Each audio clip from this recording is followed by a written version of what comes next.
time, I want to take us into something a little bit different. We're doing things a little bit different this morning. Ethan mentioned that we have a meeting to start today, and we're going to slide into our meeting now as a church family. If you have to leave, feel free to kind of make your way out. The kids, child care is being adjusted and taken care of, so your kids are going to be taken care of downstairs for an extended period, but we're talking about a brief meeting today. To keep it brief, at these meetings, what we usually do as stewards of the facilities and finances of the building, we give reports. Those are all in booklets in the back for you to take on the way out. Your deacons, your Titus II Women's Ministry, and others have compiled little reports for you to take with you today. So those will be available, including a financial report. And if you have any questions about the finances or any of those things, you can contact the people in the booklet, myself, one of your elders or deacons. We'll be glad to clue you in on that. But I'd like to invite Rich Bucky is going to come as we open this meeting, this time, and he's going to share. We tapped him as elders. We tapped Rich and said, take the ball for us. So Rich is going to kind of share with you our plans and thoughts for the future about what God is doing here in Kirkland, and not just for the near term, but long-term thoughts. Rich? Thank you, Dennis. Morning. I want to take you for a moment back to, you know, hear me all right? Back to 1950. 1950, a few people in the room were here. A number of you weren't here yet. But in 1950, if a normal family, typical family would have one car, and that car had air conditioning if you rolled the windows down. If you left the windows up, there was no air conditioning. A normal home would have bedrooms and a bathroom down the hall, and there was one bath that the whole family shared. If you made a phone call, it was probably on a party line, not on a phone in my pocket. So the party line, you had to wait till your neighbors were off the phone so that you could make your phone call, and then they waited for you to get off the phone. Life was different. If you wanted to communicate with somebody, you sent them mail by the postal service with a stamp, and it might get there in a week. And if it was the East Coast, it might be 2 weeks. It was at that time that a group of people, can you go back one slide? That slide's not working. Okay, we'll work around that. It was about that time, 1952, that a group of people in a little church on that corner over there felt God telling them that it was time for God to do a bigger work here in Kirkland. And they came together and they raised what today would be about $600,000. And they built this building that you're sitting in right now.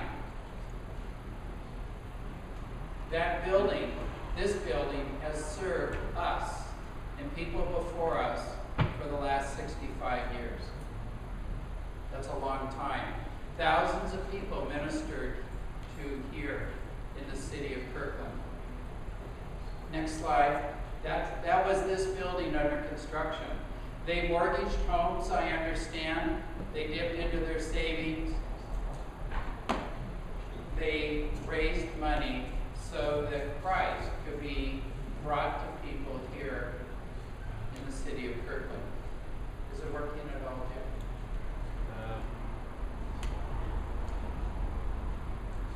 No.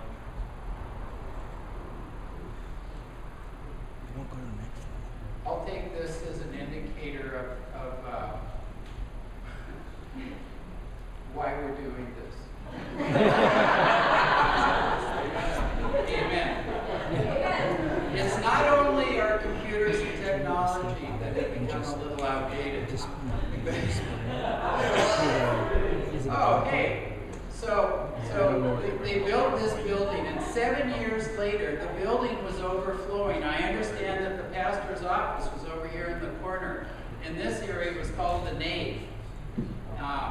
We've changed the name term for that. And downstairs, there's a bunch of posts, if you've been downstairs by the kitchen. And what those posts were for, that was all going to be classrooms. They were about as big as a closet. But then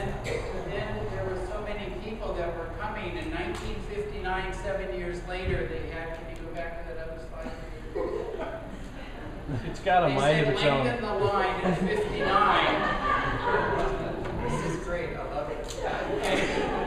So they said lengthen the line in 59, and 7 years later they built this part of the building with the offices and the classrooms where you heard the kids, and the chapel.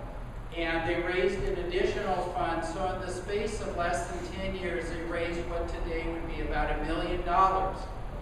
So that we, and people before us, and people after us, can come to know Christ and worship Him.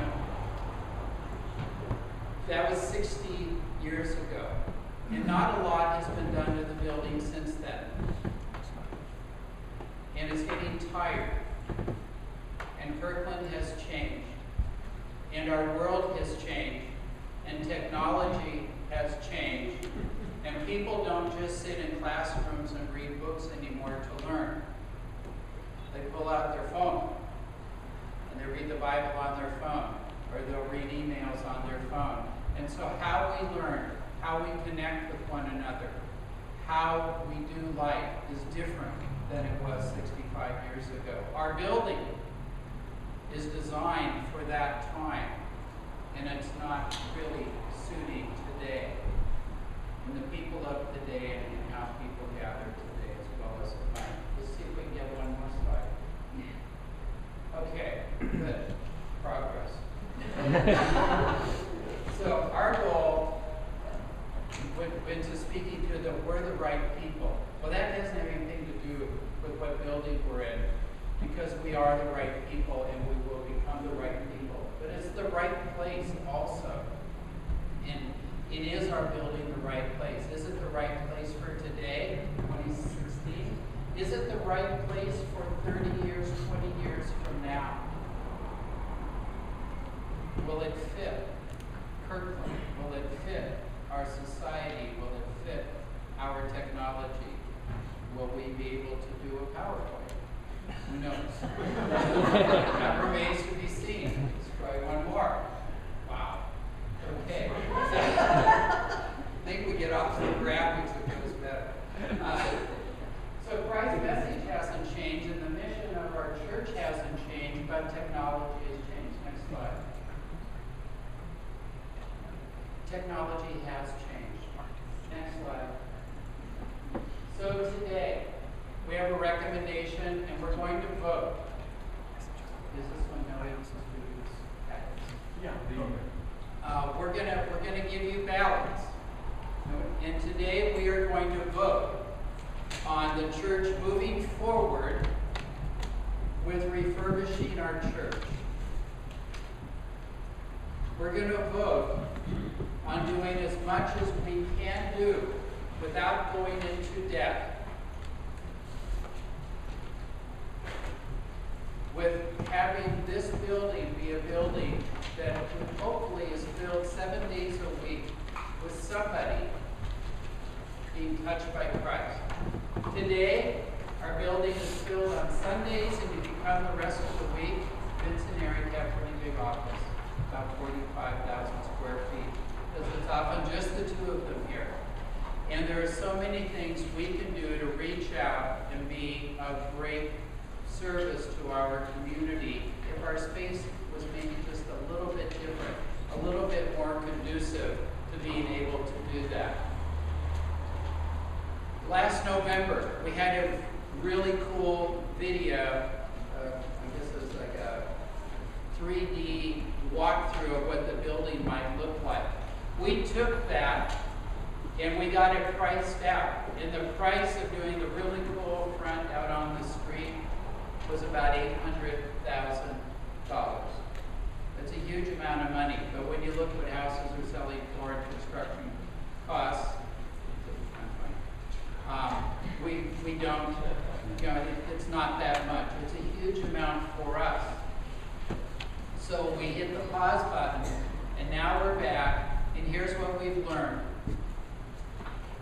We've learned that we're not exactly sure what we will be able to do with the facility, because in meeting with the city of Kirkland, there's things called trigger events. New word for me. A trigger event is something that if you do it, the city city goes, oh wow, really cool. We think we'd like to have you put sprinklers throughout the entire building. Putting sprinklers throughout our entire building would probably be, we're estimating, we have been told, over $500,000. We'd like to not do that. So the design is kind of an if-then. We'd love to make a better use of our courtyard area, but that may be one of those trigger events. So what we have to have is the blessing, the authority, the charge to move forward and on a step-by-step basis to see how much we can do with the funds that we can raise. So today there's 3 things that you have on pieces of paper in front of you. One is a vote to move forward, yes or no. And with our yeses, we will move forward. The second is a piece of paper that does not have any spot for your name, and that's on purpose. We're not asking for a pledge today, and we won't ask for a pledge. What we're asking for is an indicator of how much you would be feeling led to financially participate in this venture. So why don't we want your name? Because the name says it's a pledge.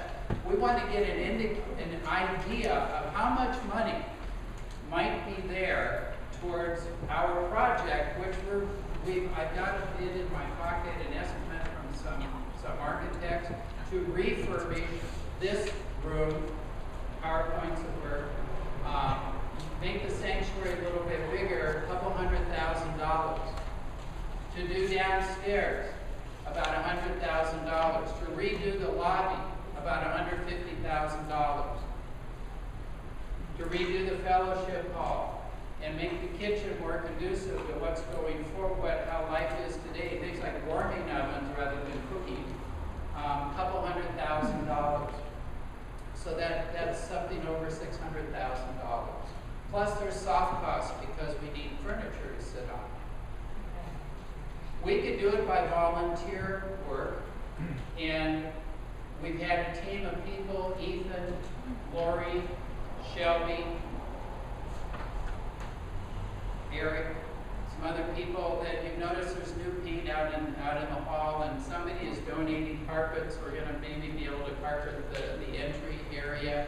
I think we're going to get that as soon as maybe tomorrow. 150 man hours to do that painting. That's one person, one solid month of work. We can't do it through donations anymore of time. There's not enough time to do this life. We're going to have to hire the work done. And that's where a lot of the expense comes in. So, second ballot, just the second item, how much money might you be willing to contribute? And the third one is, you know what, this is fun. I want to be involved in this. I want to be on the finance side. I want to be on the design side. I want to envision what that space for kids should look like, or the space for seniors. And that's where we do need your name. Because we're going to contact you, but we'll have committees working through what this building, the gift we're going to give, people coming after us, like people, the gift they gave us in 1952, in 1959, so we can worship here. This is our gift to the people coming after us. This is our gift to the city of Kirtland. This is our gift so people can come and use this place of worship, this holy place, 7 days a week, and perhaps come to know Christ and certainly see the love of Christ. So, get your pencils out in front of you and put your vote. If you need to pray about it and you're not sure, you notice there's a self-addressed stamped envelope in your hand. Go home and pray about it. If you're not sure whether you would, please, on the money side, if you're not going to do anything, put 0. We're okay with 0. We just want to know. That will help us in our planning. You may want to go home and pray about that and then mail it in. may want to pray about being on a committee and mail it in later. Do that. There's some of our church family that's not here. This is summer, people go on vacation. They're going to be getting the same information so that they also can cast forward their ballot and express their interest in participation. You may have someone else in your household who isn't here today. Take one home for them. If you already know how they're going to vote for them. Okay.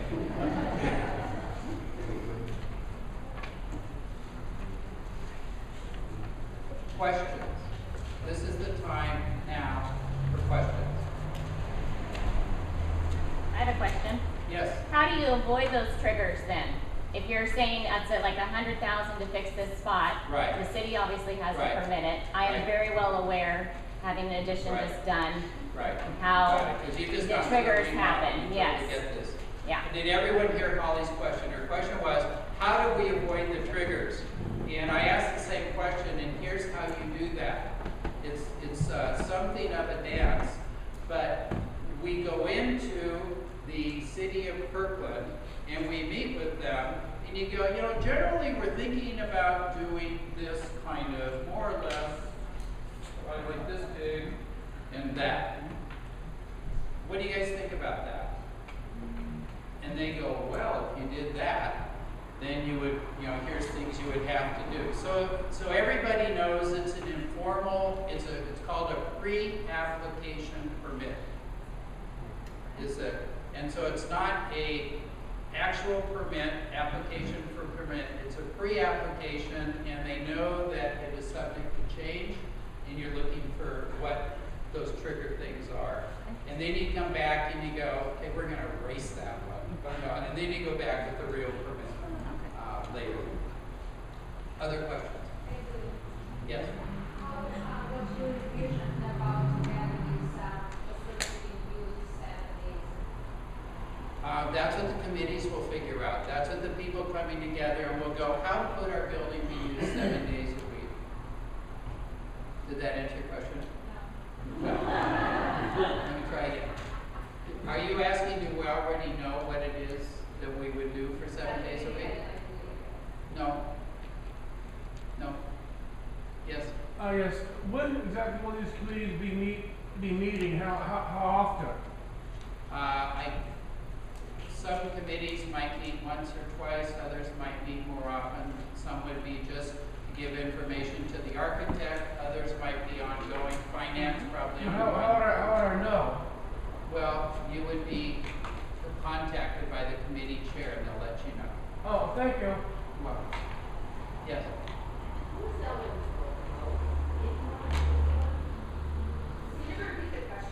Who is eligible to vote?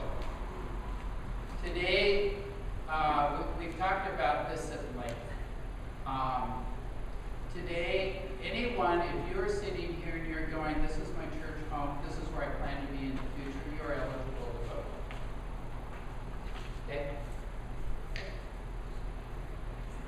People who aren't here today, but are on our church directory, and there's people here making note of who's on vacation, they'll be getting this information. Yes? Do you have a general timeline for when you want to do this? Which is this? Just start the remodel in general. Well, this is the first event. Mm-hmm. If you all follow the elders and deacons' recommendation to move forward, we're already in conversations with one architect. We have the names of 2 others that we would interview, and I think the process would start immediately.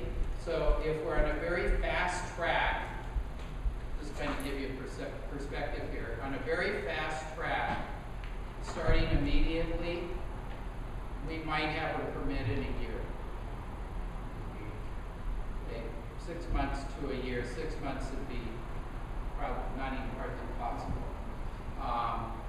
Perhaps start seeing some construction starting in a year. Like to see it sooner, but permits in the city of Kirkland are about 3 months right now, and back and forth. Yes, So if construction is going to be going on in the church building, yeah. where will the congregation meet? Yeah, great. Where are we going to meet? So when we've gone on mission trips, Becky and I, one of the things that the leader always tells us is the key to success on a mission trip is being flexible and adaptable. And if you're flexible and adaptable, things go quite well and everybody stays pretty happy. So through the process, Ola, we will all remain flexible and adaptable and optimistic. And we will find a way to make it work. Who knows, for a while we might be meeting on folding chairs downstairs. But we'll make it work. It'll work out. Okay, and they will, construction's a lot cleaner than it used to be, so they'll keep things pretty clean. Other questions? Yes. This is Tony's question, but I think we kind of have the answer. You know, the financial concern is one of the big issues. Right. So this envelope really contains the answer. If people respond on this, Yes. and the more financial support we have, the more quickly. Absolutely. Thank you, Malika. So her comment was the answer around the finances has to do what's on those envelopes, right? Because that will help move us along, or we can do more. If you want to just kind of go like this, how much this is going to cost, we redid the conference room. I think the Jay's class, the people who are here who are in that class love that room. Is that true? Is that new room really cool? Yeah, that actually is cool. There's air conditioning.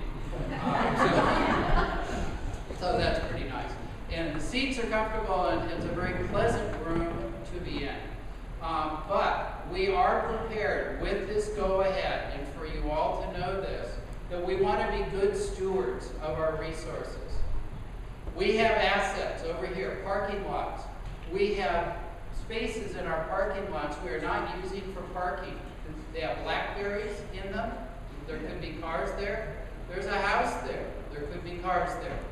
And the house is probably not very safe for someone to live in. And that could be cars. And so we are prepared, if we get a yes, to seriously entertain and go forward looking to find a buyer for a piece of our parking lot, but not lose any parking places. And we believe that we can raise almost enough money for this project, if not enough, and not lose any parking places by being better stewards of the land that somebody before us had the foresight to gift us. But this is about ministry. It's not about a better building. It's not about prettier chairs.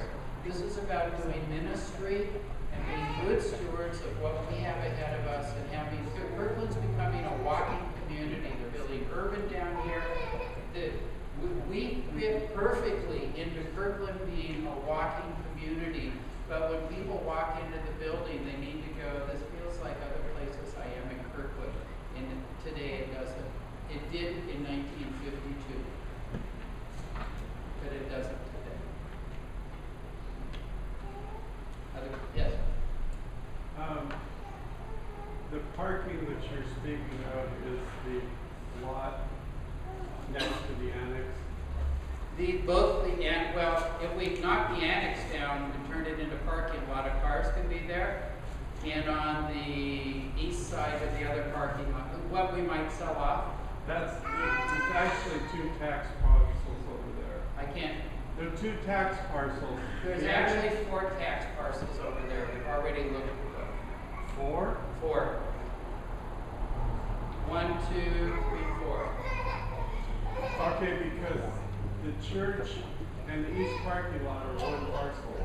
Right, but they can be separated. With triggers. With what? With triggers. There could be triggers, and that's what that's what we're back to. You know, how do we do it without triggers that cost us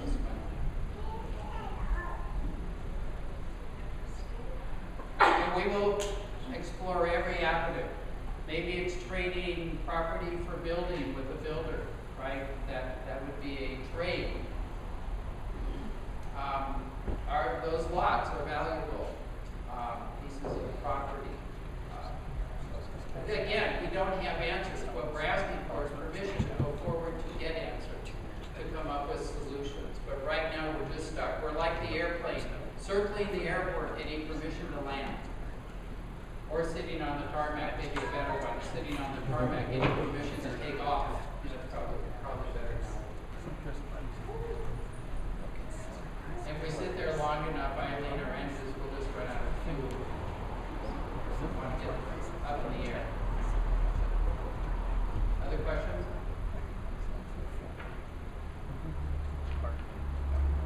Okay. Has everybody voted? Anybody not voted? Do you have enough time to vote? Okay, so let's collect the envelopes. Any more questions? And again, I know people are looking for answers. We don't have answers. We're getting permission now to go